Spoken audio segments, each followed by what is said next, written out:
right.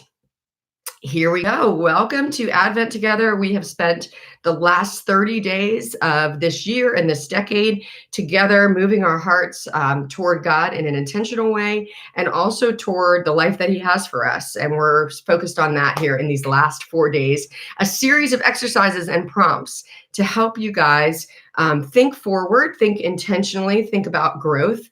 In my book, The Struggle is Real, I talked a lot about the good life that God says that we can experience here on earth. That was taken from scripture, the idea that we can be people of compassion, people of purpose, people of freedom, that we can live free from regrets, that we can live with forgiveness. All of these aspects of humanity that are so attractive and so full of life is actually what is promised to us in a life with Christ. So that's kind of my basis for when I invite you guys into a more intentional, thought-provoking sort of exercise about who you're trying to become, because all of us are in this process of becoming.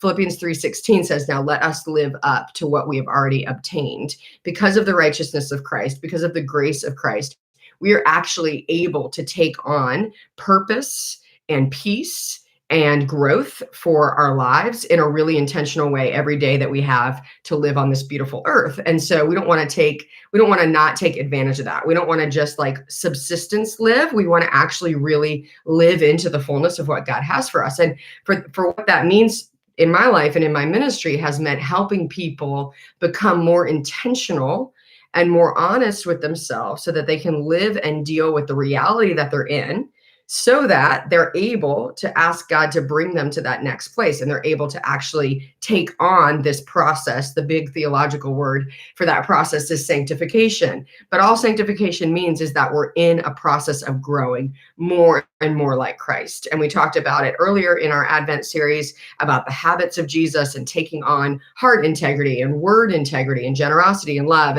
And you can look back at those videos if that would be helpful to you. But all of that is to lead into what we're doing right now, which is a series of exercises designed to help us choose intentionally the way that we desire to grow in 2020 and beyond. Not just to think that it's just going to happen, but actually say, I want to become a person who is more like X, Y, Z, whatever that thing is. And I've given you these exercises over on my blog at my website, NicoleEunice.com. So you can go grab that if you want to walk through it.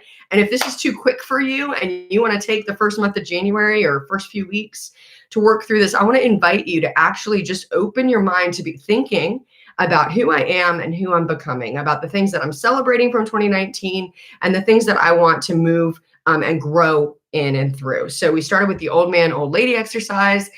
Then we move to this exercise, this less, more, or more, less exercise, the idea that you write yourself a note where you put words, more and less, in columns, and then you group them together into a series of statements of intention, that you begin to think, okay, which of these statements, just one statement, do I really want to embody? At least if a year feels too long, you could go 90 days. There's something really beautiful about 30 days, 90 days, a year that is helpful to us. And I do think that if you take on a word of intention or a statement of intention, it may be that you take on little aspects, little tactics that point to that statement in 30-day chunks over this next year. So I'm going to help you do that today. So you have those more or less statements. Hopefully you've written between 3 to 6 of those statements where you're saying something like more presence, less preoccupation, or let's say more health, less reactivity. That might be sort of, and what I mean by that is if you're a person who is an emotional eater or a person who's very sensitive in your body to different stressors, and you use food, drink, sleep, those kind of things, TV, to numb you, then you might want to become a person who is more present in your body. And I want to invite you to those higher level intentions so that you can understand how they then play out in a variety of contexts in your life. So that's what we're going to do today, is we're going to think about this idea. If you take that statement, you're going to look at them again. You slept on them, hopefully, and you're going to look at them again and you're going to say, which one of these really stands out to me as the thing that I desire? And then we're going to do 2 things with that statement. If you just take one of your statements that you've written, and I want you to think, if I do not change in this direction, where do I think that I will be a year from now?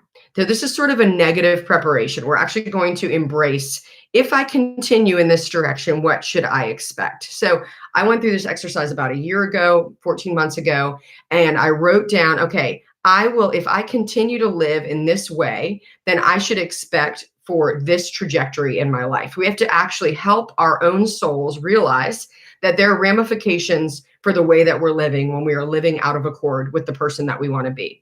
So let's say that I'm struggling with not taking care of myself physically. This is the example I'm going to give you on the blog. So let's say I'm thinking to myself, I want to lose 10 pounds. So that's what's in your mind. You're like, I want to lose 10 pounds. And that seems to be what everybody wants to do. But instead of thinking like that, I would invite you, if that was your sort of tactic, to think about, no, what is it that I'm actually trying to change? I'm not just trying to lose 10 pounds. I hope that I'm trying to lose 10 pounds and keep them off, which means that there's some pattern that I need to address that's in my life. And if I was going to use that as an example, I would say for many people, this is, I want to commit to take care of myself physically.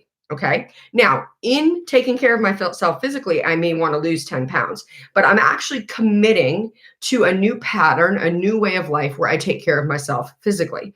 Let's say your issue is preoccupation, worry, striving, and you want to use my phrase, more presence, less preoccupation. Okay. Then I'm going to think to myself, if I was to have more presence in these aspects of my life, and I want to invite you to think about your work, your family, your personal self, and your family relationships. So work, family relationships, personal, and home. Okay. These 4 aspects of life, you can draw yourself a circle. Think about your statement. What would happen in those aspects of your life if you began to live into this? So let's take the physical example. If I said, I'm going to take care of myself, I commit to take care of myself physically in 2020, I'm going to ask myself, what would that look like in my relationships? So I might brainstorm and think, maybe I'm going to commit to meeting with a friend once a week for a physical exercise or for a walk or whatever. Then I'm going to ask myself, well, what would that look like in my personal life? That might be my 10-pound place. I'm going to commit to healthy eating to lose this extra weight that is not serving me well. What would that look like at work? I'm going to commit to standing up every hour or taking a walk on my breaks or not overworking or working in front of the TV at night while I find myself overeating. So you would actually sort of build out your statement of intention based only on one thing that you're trying to change. Then we'll talk about the tactics that you can change in each of those areas. This will also help you hone in on what you're actually trying to change. So if that makes sense, I don't know if I explained that super well today, but it's all on the blog. You can go read it and follow the steps. You can also remind yourself of what was the exercise yesterday, the more or less exercise. So wherever you are sort of in the process, remember we started with that long-term vision. Who is it that I want to become?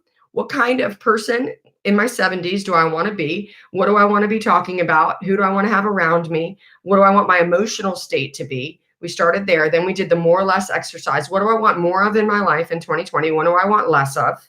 More and less. And now we're building on that more or less exercise by picking a statement and thinking about what change would look like if I was going to see more and less of that in 2020 in these major aspects of my life. So we are in a process of change.